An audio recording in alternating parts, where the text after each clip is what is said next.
नमस्कार दोस्तों, मैं सीताराम शर्मा हिंदी एंड संस्कृत क्लासेज में आपका स्वागत है।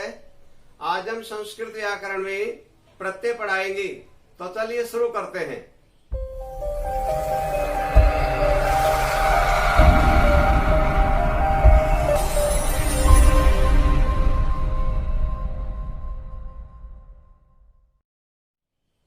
दोस्तों, प्रत्यय वे शब्दांश जो शब्द के अंत में लगकर अर्थ में परिवर्तन कर दे उन्हें प्रत्यय कहते हैं।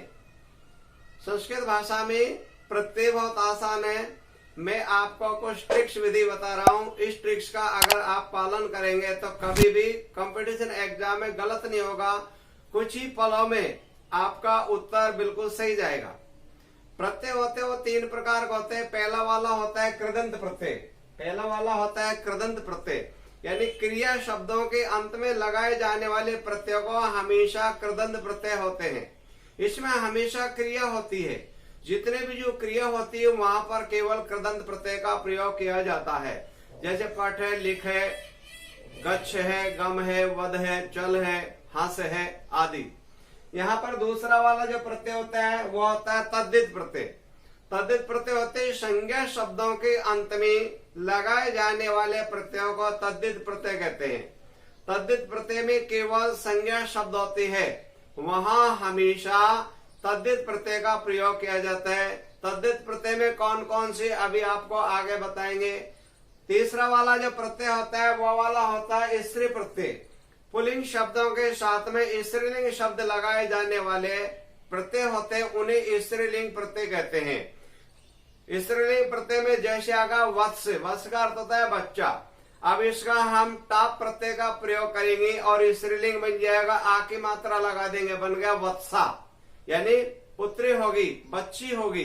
तो ऐसे इस प्रकार से जैसे आ जाता है, मान लीजिए अज, अज का अर्थ होता है बकरा।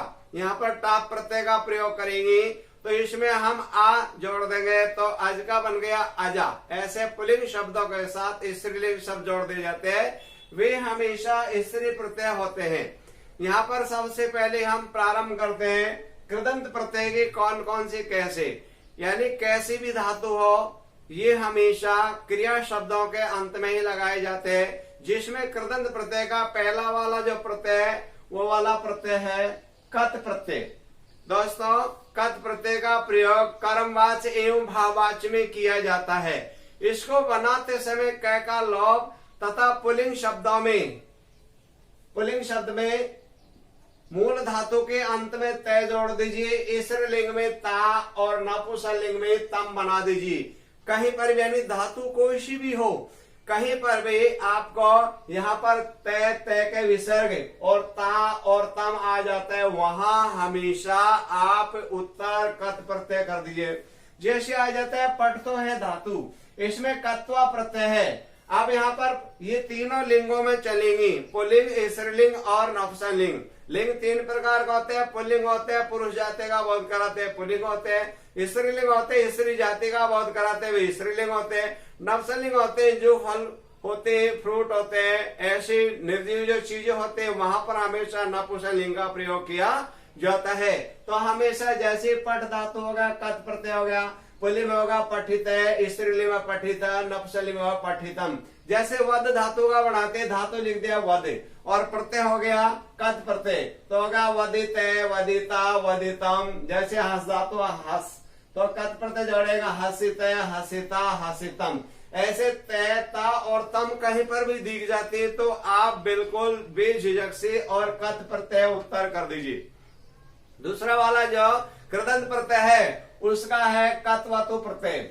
इस कत्वतु प्रत्यय का प्रयोग हमेशा वाला अर्थ के रूप में और कर्तवाच्य के रूप में प्रयोग किया जाता है। इसको बनाते समय यानी क और तय का लोप होकर के और जब पुल्लिंग शब्द होता है वहां पर हो जाता है वान, स्त्रीलिंग में बन जाता है वती और नपुंसकलिंग में बन जाता है वते कहीं पर भी। लेकिन क्रिया होनी चाहिए, संज्ञा नहीं होनी चाहिए। यानी जो भी क्रिया होता है, जैसे आगा लिख धातु है, क्रिया है, कत्वतु प्रत्यय जोड़ेंगे तो पुल्लिंग में होगा लिखित वान है, स्त्रीलिंग में लिखित वती और नपुंसकलिंग में होगा लिखित वान है। ऐसे ही मान लीजिए वध धातु है, कत्वतु प्रत्यय है तो हो जाएगा वदितवान, वदितवती और वदितवत। ऐसे धातु कोई से भी हो, अपन कहता वान वते और वत जहां पर भी दिख जाए और धातु हो क्रिया हो तो वहां पर हमेशा कत्वतु प्रत्यय कर दीजिए। तीसरा वाला जो कृदंत प्रत्यय वो प्रत्यय है शत प्रत्यय। इस प्रत्यय का प्रयोग हुआ हुई के अर्थ में किया जाता है। इसको बनाते समय से और जो री लगी हुई है इसका लोप हो जाता है और जो पुल्लिंग शब्द होते हैं वहां पर अने और स्त्रीलिंग में अंते और नपुंसकलिंग में आत बन जाता है। जैसे पठ धातु है, इसमें शत प्रत्यय का प्रयोग किया गया तो बन गया पठन, पठंती, पठत। जैसे वद धातु में जोड़ते हैं, वद धातु लिख देते हैं, शत प्रत्यय है तो बन जाएगा वदन, वदंती और वदते। कहीं पर भी आपको ने के साथ में हलंत और अंति दिख गया, आदन्य और बड़ी ती, और यानी मूल जो धातु होती है उसके साथ में तय हलंत वाला दिख गया तो समझ लीजिए वहां पर हमेशा सत प्रत्यय का प्रयोग किया जाता है। धातु कोई सी भी हो, ये पहचानने का एक तरीका है, परफॉर्मा है। अगर ये पहचान गए तो कभी भी गलत नहीं होंगे। आगे वाला जो प्रत्यय वो है सानज प्रत्यय। सानज प्रत्यय का प्रयोग भी हमेशा हुआ, हुई, हुई के अर्थ में किया जाता है और इस प्रत्यय को बनाते समय यानी जो शान होती है उसका आन शेष बच जाता है और आन का हमेशा मान बन जाता है। तो हमेशा पुल्लिंग जो शब्द होगा वहां पर बन जाएगा मान, विसर्ग का ध्यान देंगी, और स्त्रीलिंग में बन जाएगा माना और नपुंसकलिंग में मानम। तो क्या बन जाएगा मान, माना, मानम।